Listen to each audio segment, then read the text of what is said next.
दत्ता भरणेंविरोधात सुप्रिया सुळेंनी निवडणूक आयोगाकडे तक्रार केली आहे। दत्ता भरणे यांनी केलेल्या शिवीगाळी संदर्भात कारवाई करण्याची मागणी त्यांनी केलेली आहे।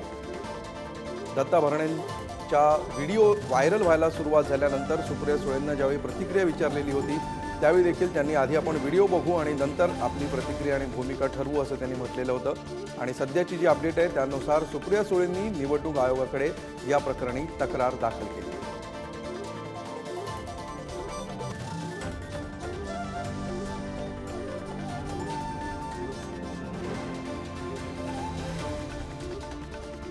आणि याविषयी अधिक माहिती घेऊया आमचे प्रतिनिधी ज्ञानेश्वर चौतमल सध्या आपल्या सोबत आहेत।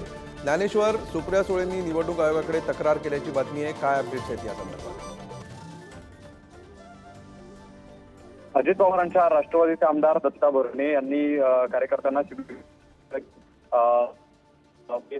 रोहित पवारांनी प्रतिक्रिया केलेला होता आणि त्यानंतर सुप्रिया सुळे यांनी निवडणूक आयोगाकडे तक्रार केलेली आहे। त्यांनी मेल करून या सगळ्या दत्ता भरणे यांच्यावर कारवाई करावी अशा पद्धतीचं म्हणणं निवडणूक आयोगाकडे मांडलेलं आहे। आमदार दत्ता भरणे हे शिवीगाळ करतायत, त्या संदर्भानं कठोर कारवाई करावी, लवकरात लवकर कारवाई करावी अशा पद्धतीची विनंती जी आहे ती मेलच्या स्वरूपात सुप्रिया सुळेंनी निवडणूक आयोगाला केल्याची पाहायला मिळते आहे।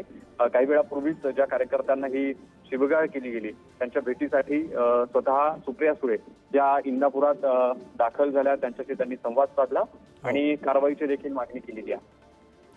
धन्यवाद ज्ञानेश्वर या माहितीबद्दल। दत्ता भरणेंच्या या व्हिडिओबद्दल आता निवडणूक आयोगाकडे तक्रार दाखल करण्यात आलेली आहे। पुढे काय होतं हे बघणं महत्त्वाचं आहे।